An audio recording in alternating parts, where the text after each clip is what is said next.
Hey and welcome to my next part of my new series, which is what basically job is for you from each individual group of healers, tanks and DPS. I've already done a first video for this series which covered all of the tanks. I've explained everything in more detail there in the beginning of the video, so if you want to check that one out, feel free to do so. But for this video I just want to jump right into the first healer. But just before I do that, two small notes. First of all, my last video was pretty long. It was like over 20 minutes just to cover 4 jobs, and for this video my plan is to keep it shorter, so it's like more compact but also should be helpful. And obviously the other note is just, if you like the video, like it. If you don't, dislike it. Put in the comments what you think of the video, and don't forget to subscribe if you like my content. And let's jump right into the first job of these 4 healers. Now the first healer is White Mage.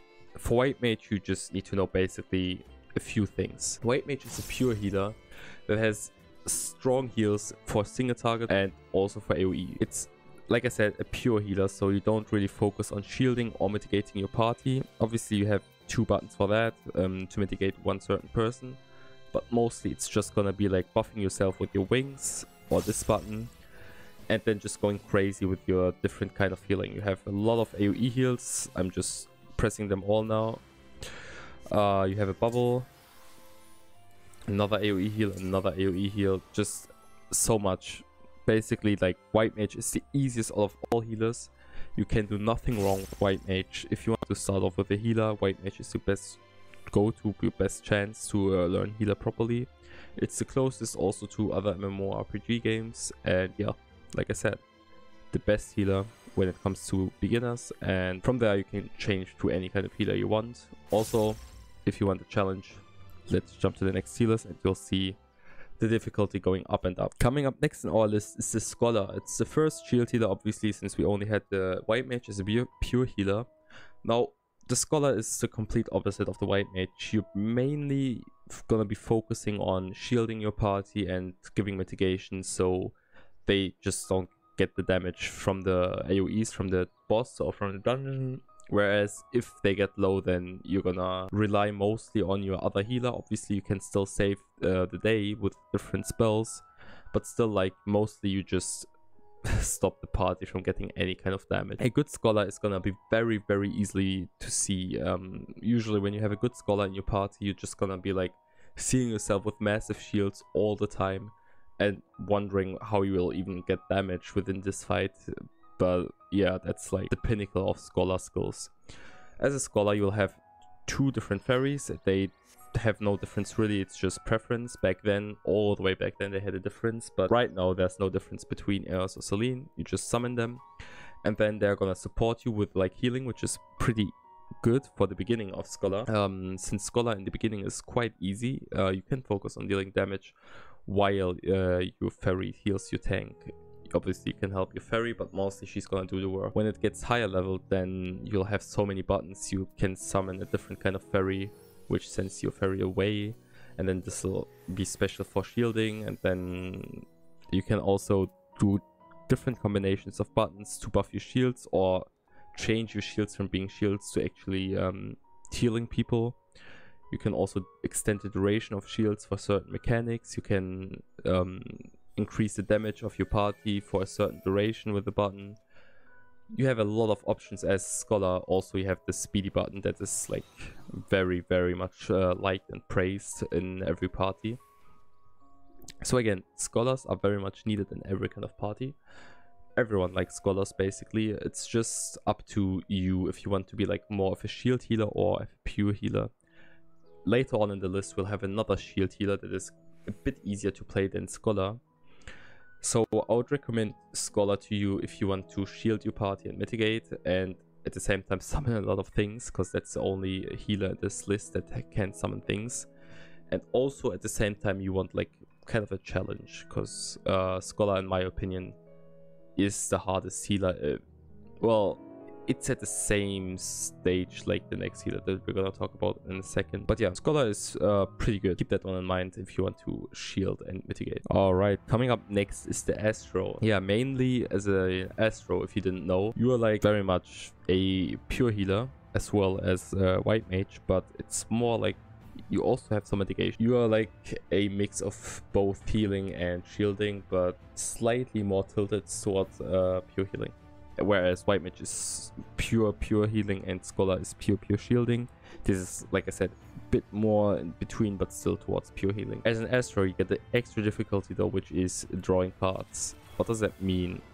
Whenever you draw a card, you'll either get a card that is pretty good for buffing melee people in your party, or a card which is pretty good at buffing ranged people in your party.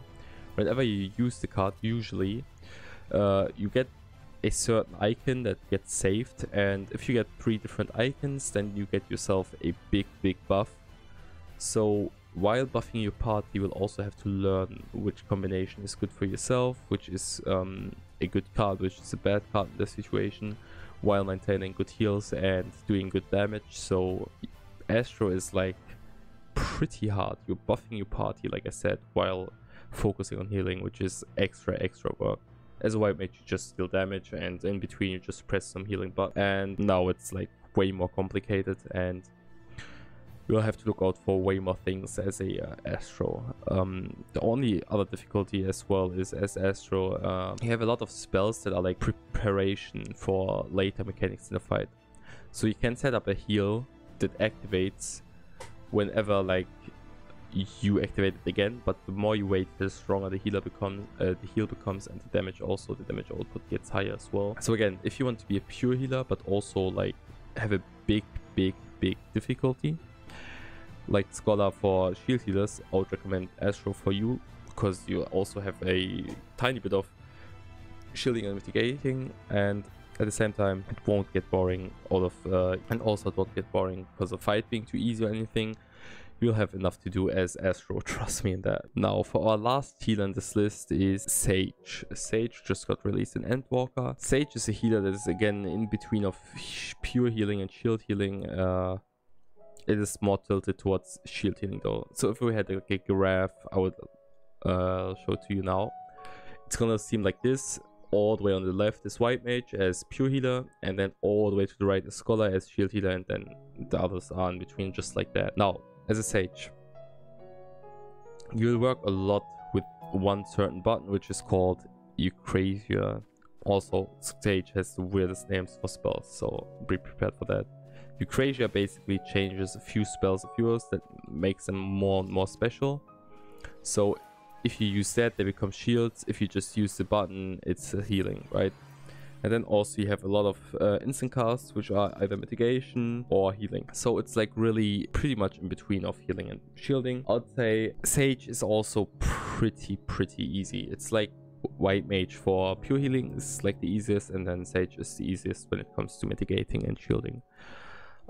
As a Sage, your DPS output is gonna be very easy as well to manage. You don't have any buffs or anything else to give to other people. It's mainly just do damage, and then whenever you have the time, shield and heal the party. You have a few interesting buttons as well that are like you basically have like 3 mitigation buttons that make healing easier in general.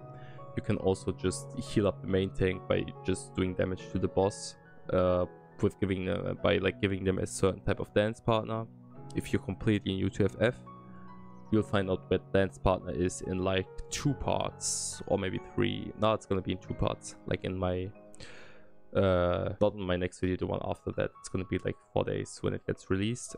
So yeah, you can pretty much take care of your tank very easily as Sage, and at the same time of your party very easily. And like I said, if you want an easy shield healer, just go for Sage. It's a good pick, just like White Mage is a good pick for beginners. If you want a challenge range from the start, this isn't like the biggest challenge you are gonna face. Sage also is pretty bad in the beginning of leveling, so later on, trust me, it gets way better and easier to understand. I feel like in the beginning the job is way harder than like when you hit level 90.